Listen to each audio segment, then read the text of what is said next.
Hello दोस्तों, सुप्रभात। सभी लोगों का स्वागत है हमारे YouTube channel Himanshu study IQ में।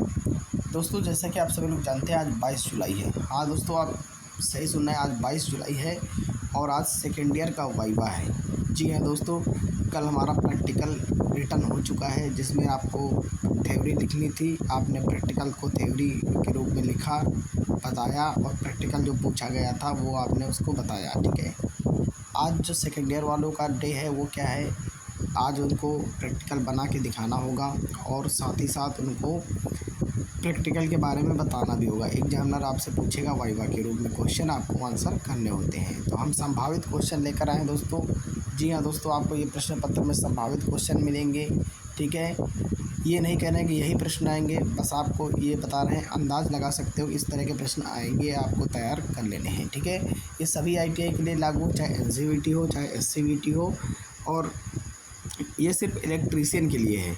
जी हाँ दोस्तों, सेकेंड ईयर में अगर आप हैं तो ये वीडियो सिर्फ आपके लिए है, और अगर आपको वीडियो चाहिए तो आप बताइएगा। ठीक है, चलिए क्वेश्चन बताते हैं कैसे आपके पेपर क्या आएगा। ठीक, देख लीजिएगा, यहाँ पर हमने कुछ क्वेश्चन अपने मन से इनको हमने एनालिसिस किया है, जो कि एग्जामिनर द्वारा आपसे पूछे जा सकते हैं। ठीक है, सेकेंड ईयर के लिए। जैसे पहला क्वेश्चन हमने लिखा है कि डायोड क्या है, तो आपको ये नहीं पढ़ना कि सिर्फ डायोड क्या है, मतलब आपको डायोड क्या है, जेनर डायोड क्या है, डायोड के प्रकार क्या है, ये सब पढ़ना है। ठीक है, डायोड का देखिए, डायोड एक इलेक्ट्रिकल घटक यानी इलेक्ट्रॉनिक कंपोनेंट है, जो इलेक्ट्रिक करंट को केवल एक ही दिशा में प्रवाहित होने की अनुमति देता है और दूसरी दिशा में से रोक देता है। तो ये तो डायोड की सिंपल सी डेफिनेशन हो गई, लेकिन डायोड के बारे में आपको पूरा फुली पढ़ना है। ठीक है, डायोड के बारे में पढ़ना है।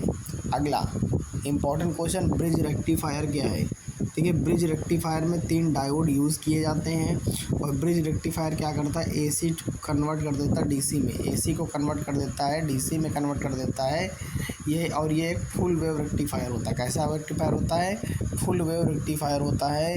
तो ब्रिज रेक्टिफायर बढ़िया से पढ़ लीजिएगा, half wave rectifier, full wave rectifier, bridge rectifier, ये जितने रेक्टिफायर हैं आप इनको अच्छे से पढ़ लीजिएगा। कहने का मतलब ये है।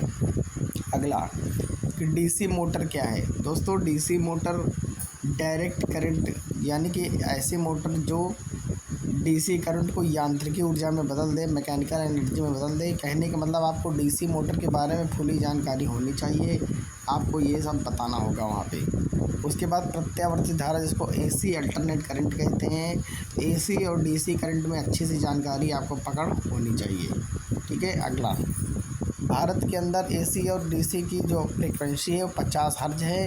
ये भी याद कर लेना। मोटर के बारे में पढ़ लें, जनरेटर के बारे में पढ़ लें, अल्टरनेटर के बारे में पढ़ लें, और थोड़ा सा रिले के बारे में पढ़ लें। इसके बारे में, रिले के बारे में पढ़ लीजिएगा। ठीक है, और अगर टाइम बचता है तो आप थोड़ा रिले कंट्रोल पैनल के बारे में पढ़ लीजिएगा। 3 फेज वायरिंग और single phase wiring AC DC पढ़ के जाइएगा। ठीक है, धन्यवाद दोस्तों, इस वीडियो को ज़्यादा से ज़्यादा शेयर करो।